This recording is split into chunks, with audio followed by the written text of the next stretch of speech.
నమస్కారం. ధర్మ సందేహాలు కార్యక్రమానికి సాదర స్వాగతం. ధర్మో రక్షతి రక్షితః. ధర్మాన్ని రక్షిస్తే ఆ ధర్మం మనల్ని రక్షిస్తుంది. నిత్య జీవితంలో మనం ఎన్నో రకాల ధర్మాల్ని ఆచరిస్తూ ఉంటాం. చాలా సందర్భాల్లో చాలా రకాల సందేహాలు కలుగుతూ ఉంటాయి, సహజమే.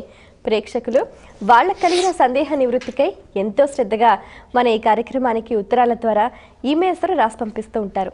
వాటన్నిటికీ శాస్త్రీయ సమాధానాలు అందించడానికి మన ముందున్నారు ప్రముఖ ఆధ్యాత్మికవేత్త ఆచార్య మల్లప్రగడ శ్రీమన్నారాయణమూర్తి గారు. వారితో మాట్లాడి మరిన్ని విషయాలు వారి మాటలో తెలుసుకుందాం. ఈనాటి కార్యక్రమాన్ని ప్రారంభిద్దాం. నమస్కారం అండి. అభీష్ట సిద్ధిరస్తు.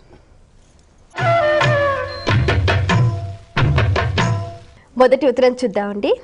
విజయవాడ నుంచి శ్రీవల్లి రాస్తున్నారు.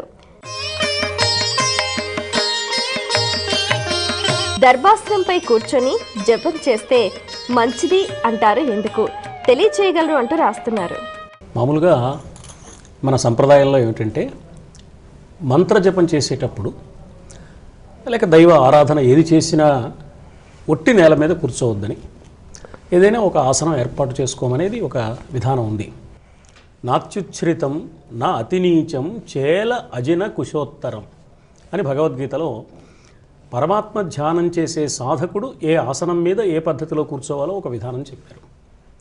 అందులో మరీ ఎత్తుగా కానీ మరీ పల్లంగా కానీ ఉండే ప్రదేశంలో కూర్చోవద్దు అన్నారు.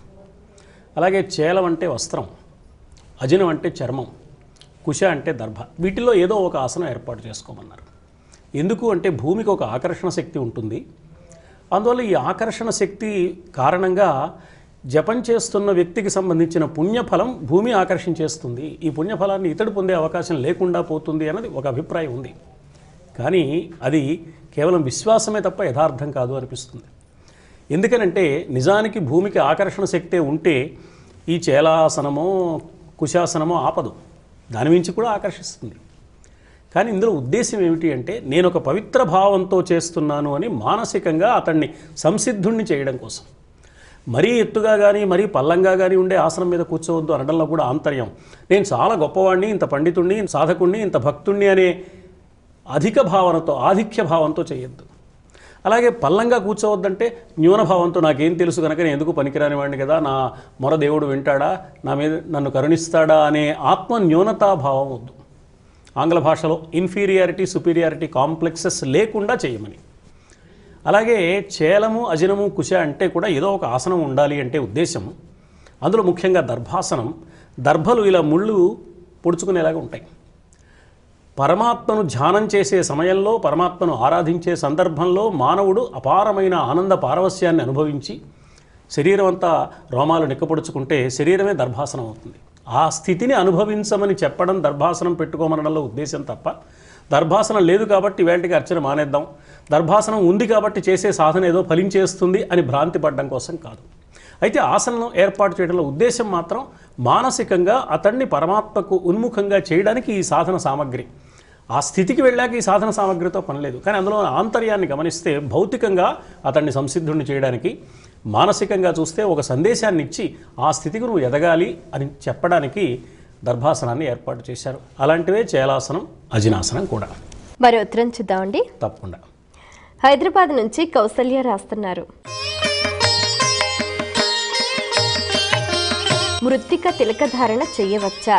ఏ మట్టిని తిలకంగా ధరించాలి? తిలకధారణ మంచిదా, భస్మధారణ ఉత్తమమా? సంప్రదాయంలో పాల భాగంలో నుదుటి మీద కనుబొమల మధ్యస్థానాన్ని ఆజ్ఞాచక్రం అంటారు. యోగ సాధన చేసే సాధకుడికి మూలాధారం అనే ప్రదేశంలో వెన్నెముక యొక్క ప్రారంభ ప్రదేశం నుంచి యోగ సాధన చేసినప్పుడు ప్రాణశక్తి కుండలిని అనే పేరుతో అక్కడ దాగి ఉంటుందని, ప్రాణాయామ ప్రక్రియతో ధ్యానంతో ప్రారంభించి ఆధ్యాత్మిక సాధన చేస్తే అది క్రమంగా పైపైకి ప్రయాణిస్తుందని, కనుబొమ్మల మధ్యస్థానానికి వచ్చినప్పుడు ఆ ప్రదేశానికి ఆజ్ఞాచక్రం అని పేరని చెప్తారు. ఇంకా పైన ఒకటే మజిలీ ఉంది, సహస్రారం. అందువల్ల ఆజ్ఞాచక్రం అనే పేరు ఎందుకు వచ్చిందంటే అక్కడికి వెళ్ళేప్పటికీ ఇతని ఆరాధ్య దైవము యొక్క ఆజ్ఞ లభిస్తుందన్నమాట. పరమాత్మ దర్శనానికి లోపల హృదయంలో పరమాత్మను దర్శించడానికి కదా సాధన. అందువల్ల అక్కడికి వచ్చేప్పటికీ అది జరుగుతుంది. ఈ జరిగేటప్పుడు ఏం జరుగుతుందంటే, వెన్నెముక లోపల అటు ఇటు రెండు నాడులు ఉంటాయి, ఇడా పింగళ నాడులని. మధ్యలో ఒక నాడి ఉంటుంది, దాన్ని సుషుమ్నా నాడి అంటారు. ఈ 3 నాడుల గుండా చేసే ప్రయాణంలో ఇడానాడి నుంచి పింగళానాడి నుంచి గాలి పీల్చి వదిలేయడం కాకుండా ప్రాణాయామ ప్రక్రియతో ప్రారంభించి ధ్యానయోగ మార్గాలు అవలంబించిన సాధకుడికి ఆ సాధన తీవ్రతరం అయ్యేసరికి ఏమి జరుగుతుంది అని యోగశాస్త్రం చెబుతోందంటే అటు ఇడా పింగళా కాకుండా మధ్యలో ఉండే సుషుమ్నా నాడి గుండా ఈ ప్రాణశక్తి ఊర్ధ్వ దిశగా ప్రయాణిస్తుంది. అందువల్ల అక్కడికి వెళ్ళేసరికి ఇడా పింగళా సుషుమ్న 3 కలుస్తాయి. ఆజ్ఞాచక్రం దగ్గరకు వచ్చేటప్పటికి ఈ 3ంటికి సంబంధించిన శక్తి అక్కడ కేంద్రీకృతం అవుతుంది. 3 కలుస్తాయి కాబట్టి ఒక సంప్రదాయాన్ని అనుసరించేవారు అడ్డంగా 3 రేఖలు విభూతి రేఖలు, మరొక సంప్రదాయాన్ని అనుసరించేవారు నిలువుగా 3 రేఖలు, వాటిని తిరునామాలు అన్నారు. 3 కలిసి ఒకటే అవుతున్నప్పుడు 3 రేఖలు ఎందుకని మరొక సంప్రదాయం వారు ఓ బొట్టు పెట్టుకుంటున్నారు అక్కడ. అది తిలకమా, కుంకుమ, భస్మమా, ఏదైనా అభ్యంతరం లేదు. ఒక్కొక్క సంప్రదాయంలో ఒక్కొక్కటి ఉంటుంది. ఇవి మతాలు కాదు, ఇవి సంప్రదాయాలు. సంప్రదాయాలు మతావేశాలుగా మారిన కారణంగా వీటి మధ్య అభిప్రాయ భేదం వస్తుంది. కానీ సంప్రదాయం వరకు చూసుకుంటే ఎవరి సంప్రదాయం వారికి మంచిది. ఎంత గొప్పదైనా తన సంప్రదాయం వదిలేసి వేరొక సంప్రదాయాన్ని స్వీకరించవలసిన అవసరం లేదు. అన్ని సంప్రదాయాలు గొప్పవే. ఎవరికి ఏ సంప్రదాయం మంచిదో, ఎవరు ఏ సంప్రదాయంలో ఉన్నారో, వారి గురు పరంపర ఎలా ఉందో ఆ సంప్రదాయాన్ని అనుసరించి ఆ సంప్రదాయానికి సంబంధించిన గుర్తుగా ఒక సంప్రదాయ చిహ్నం అన్నమాట విభూతి ధారణ కానీ తిలక ధారణ కానీ. అందువల్ల తిలక ధారణం చేయాలి. ఈ తిలక ధారణ చేయొచ్చా, భస్మధారణ చేయొచ్చా అంటే 2 చేయవచ్చు. ఎవరికి ఏది సంప్రదాయబద్ధంగా వస్తే అది చేయవచ్చు. మట్టిని తిలకంగా స్వీకరించవచ్చా అంటే తిలక ధారణకు ఒక విధానం ఉంది. కుంకుమని ధారణ చేస్తారు, లేక తిలకాన్ని ధారణ చేస్తారు. మట్టిని ధారణ చేయడం అనేది ప్రత్యేకమైన సందర్భాలలో నదీ తీరాలలో స్నానం చేసేటప్పుడు ఒక ప్రత్యేకమైన స్నాన ప్రక్రియలో భాగంగా శాస్త్రం ఆ విశేషాన్ని చెప్పింది. ఏ మట్టి అనేది లేదు. నదీ తీరాల్లో ఉండే మట్టిని తాత్కాలికంగా స్నానం ముందు, రెండవసారి స్నానం చేసేటప్పుడు, ముఖ్యంగా అఘమర్షణ స్నానం అని చేసేటప్పుడు ఆ కొద్ది సమయం ఆ మట్టిని భూమధ్య స్నానంలో తిలకంగా పెట్టుకోవడం, విభూతిగా ధరించడం అనే ఒక సంప్రదాయం ఉంది. దానిలో ఆంతర్యం ఏమిటి అంటే ఏ పవిత్రమైన నదీ స్నానం చేయడం వల్ల నాలో ఉన్న సమస్తమైన పాప సంకల్పాలు పోతాయని నేను భావిస్తున్నానో ఆ పవిత్రమైన నది ఈ మట్టి మీదుగా ప్రవహిస్తోంది కాబట్టి నదిలో 5 నిమిషాలే ఉంటాను. కానీ ఈ మట్టి నా భూమధ్య స్థానంలో క్షణకాలం పాటు తిలకంగా పెట్టుకోవడం ద్వారా నేను పరిపూర్ణంగా ఈ నదీమ తల్లిని, ఈ నది ప్రవహించడానికి వీలైన భూమాతని నేను గౌరవిస్తున్నాను, ఆరాధ్యభావంతో చూస్తున్నాను. అందువల్ల భూమి మీదే ఉన్నా నేను నది ఎలా అయితే ప్రవాహ వేగంతో వెళుతోందో నేను కదలకుండానే ఉన్న నాలోని చైతన్య నిరంతర ప్రవాహ వేగంతో ఉండి చైతన్య గతిని కలిగి ఉండి ఎప్పటికీ నాలో పుణ్యప్రదమైన భావాలే, సంస్కారపూరితమైన ఆలోచనలే ఉండాలి తప్ప ఏ విధమైన పాప సంకల్పాలు నాలోకి రాకూడదు. ఇది స్థిరంగా ఉండాలి. మట్టి స్థిరంగా ఉంటుంది, నీరు కదులుతూ ఉంటుంది. కదలవలసింది చైతన్యం, స్థిరంగా ఉండవలసింది దైవం మీద విశ్వాసం, ధర్మం మీద విశ్వాసం. ఈ రెండింటి సంకేతం కోసం ఆ మట్టిని ధారణ చేసి ప్రత్యేక సందర్భాలలో ఏర్పాటు చేశారు. మిగిలిన సందర్భాలలో తిలకమో, కుంకుమో, లేక ఆ సంప్రదాయాన్ని అనుసరించి విభూతి ధారణం చేయవచ్చు. ఏది చేశారనేది ముఖ్యం కాదు, ఆ సంప్రదాయాన్ని అనుసరించి అది చేస్తూ అందరి ఆంతర్యాన్ని కనుక మనం గమనిస్తే ఆ సంప్రదాయానికి అనుగుణంగా ఏది చేసినా కూడా మంచిది. కొంతమంది అంటూ ఉంటారు, నిద్ర లేచిన తర్వాత తులసి కోటలో ఉన్న మట్టిని కూడా తీసుకొని బొట్టుగా పెట్టుకోవాలి. అది కూడా ఒక విధానం ఉంది. అంటే తులసి పవిత్రం కాబట్టి తులసి కోటలో ఉన్న మట్టి ఏమిటి అంటే భూమిని పవిత్రం చేసే శక్తి తులసికి ఉంది అని ఒక విశ్వాసం ఉంది.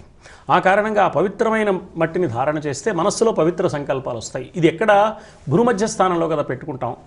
మానవుడి ఆలోచనలు మొత్తం భూమధ్య స్థానంలో కేంద్రీకృతమవుతాయి అనేది ఒక మాట ఉంది. మనకు చూడండి, నిత్య జీవిత వ్యవహారంలో ఎప్పుడైనా మనకు ఏదైనా గుర్తు రాకపోతే ఓసారి ఇలా భూమధ్య స్థానంలో ఇలా కొట్టుకుని అదేమిటి గుర్తు రావట్లేదు గుర్తు చేసుకునే ప్రయత్నం చేస్తాం. అంటే మనకి కావలసిన గుర్తుకు సంబంధించిన జ్ఞాపక శక్తికి సంబంధించిన నాడులన్నీ అక్కడికి చేరుతున్నాయన్నమాట. అందువల్ల అక్కడి నుంచి చైతన్యం ప్రవహించే అవకాశం ఉంది. అందువల్ల దాన్ని చైతన్యవంతం చేస్తే ఈ చేసేటప్పుడు మనస్సు కూడా కలిసి ఉంటుంది కాబట్టి తులసి కోటలో మట్టి అనే ఒక పవిత్ర భావన ఉంది కాబట్టి అది సహకరిస్తుంది. ఈ పవిత్ర భావన ద్వారా చైతన్యవంతమైన నాడీ మండలం సత్కార్యాలు ఆచరించడానికి అతన్ని సన్నద్ధుణ్ణి చేస్తుంది అనేది అందులో ఉన్న ఆంతర్యం.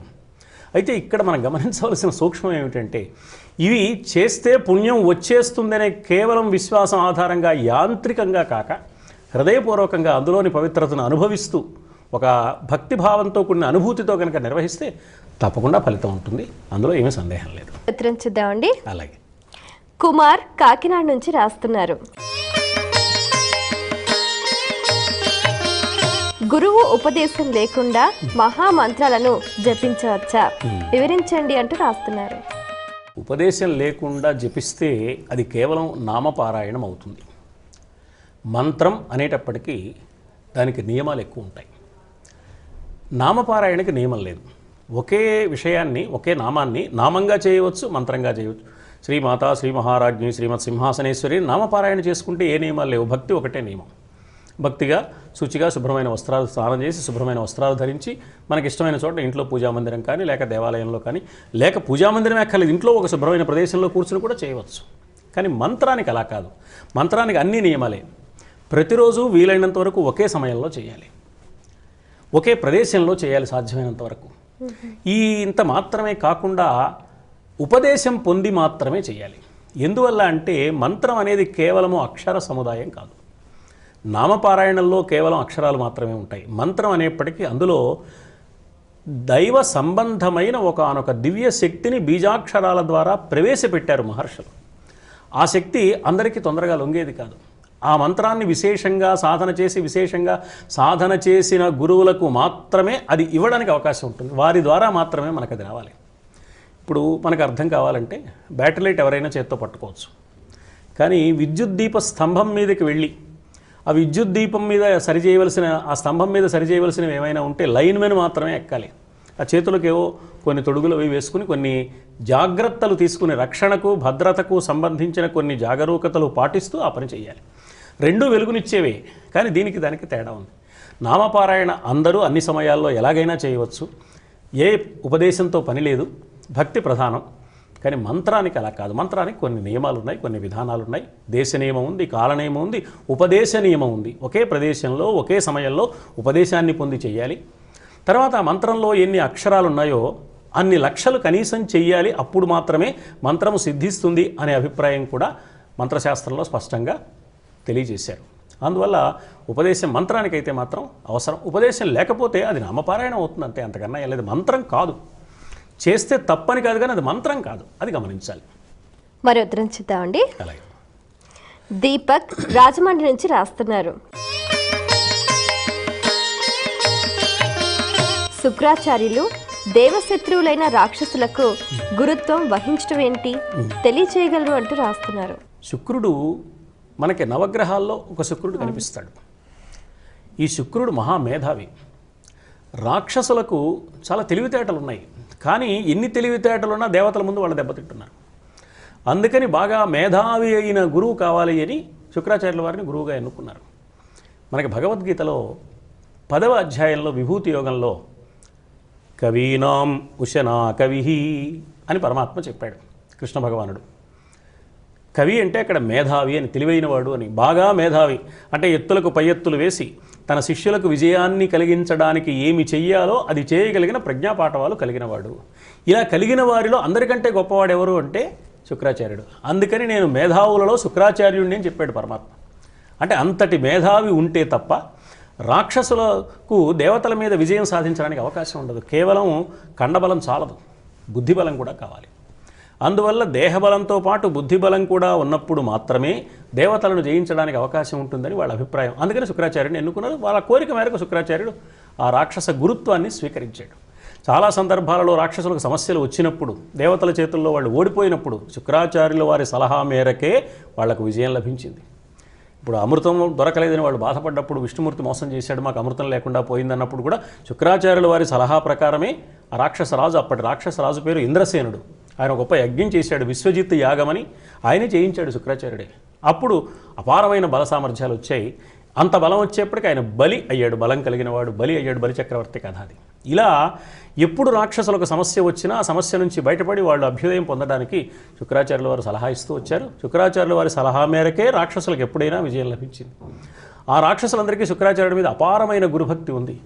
ఒక్క కచుడు విషయంలో తప్ప మిగతా అన్ని సందర్భాలలో శుక్రాచార్యుడికి విరుద్ధంగా వాళ్ళు ప్రవర్తించలేదు. ఆ ఒక్క సందర్భంలో గురువు మాట కాదని వాళ్ళు ఆ కచుడి మీద బృహస్పతి గారి అబ్బాయి అనే కోపంతో ప్రవర్తించారు. మిగతా అన్ని సందర్భాల్లో ఎప్పుడూ శుక్రాచార్యుని వాళ్ళు గౌరవిస్తూనే ఉన్నారు. ఇంకా దేవతలైనా ఎప్పుడైనా దేవగురువైన బృహస్పతిని కొన్ని సందర్భాలలో లెక్క చేయలేదు. కానీ దేవేంద్రుడు అంతటి వాడు కూడా బృహస్పతి వస్తే సభకి ఆయన పట్టించుకోకుండా నిర్లక్ష్యం చేసిన సందర్భాలు ఉన్నాయి, మనకి పురాణాల్లో కనిపిస్తాయి. దేవి భాగవతంలో కనిపిస్తుంది, భాగవతంలో కనిపిస్తుంది. కానీ రాక్షసులు ఎప్పుడు అలా చేయలేదు. శుక్రాచార్యుడికి అపారమైన గౌరవం ఇచ్చారు. ఎందువల్లంటే అతడి వల్లనే విజయం మనకు సాధ్యం అని వాళ్ళు నమ్మారు. వాళ్ళ అనుభవం కూడా అదే. అందువల్ల వాళ్ళ అభ్యర్థన మన్నించి ఆయన గురుత్వం వహించాడు. అందులో ఏమీ దోషమేం లేదు అలా వహించడంలో. నమ్మిన వారి ఆశ్రయించిన వారికి సహకరించాలి కాబట్టి ఆ పని చేశాడు ఆయన. మరి ఉత్తరం చూద్దామండి. అలాగే గౌతమి ఈమెయిల్ ద్వారా రాస్తున్నారు. తెలుసో తెలియక చేసిన పొరపాట్లకు పరిహారం ఏమిటి తెలియచేయగలరు అంటూ రాస్తున్నారు. తెలిసి తెలియక కొన్ని తప్పులు చేస్తాం, తెలిసో తెలియకో కొన్ని తప్పులు చేస్తాం. ఈ తప్పులు పాపాలు మనం చేసామంటే వాటిని అనుభవించి తీరాల్సిందే ఆ ఫలితాన్ని. పాపం ఒకసారి చేస్తే ఆ పాపం అనుభవించి తీరవలసిందే. ఆ పాపం పోదు. ఇంకోసారి పాపం చేయకుండా ఉండడమే తప్ప పాపం నుంచి తప్పించుకునే మార్గం లేదు. అయితే ఇందులో ఒక చిన్న ధర్మ సూక్ష్మం ఏమిటంటే తెలియక చేసిన తప్పులు ఆ పాపాల ఫలితం అనుభవించక్కర్లేదు.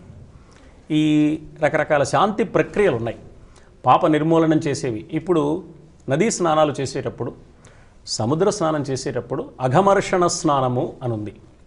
అఘం అంటే పాపం, మర్షణం అంటే నిర్మూలింప చేయడం, ప్రక్షాళన చేయడం. పాపాన్ని ప్రక్షాళనం చేయించే స్నానాలు. ఏదో రామేశ్వరం వెళితే 108 బావుల్లో స్నానం చేయండి పాపాలు పోతాయంటారు. ఏ పాపాలు పోతాయంటే తెలియక చేసిన పాపాలు.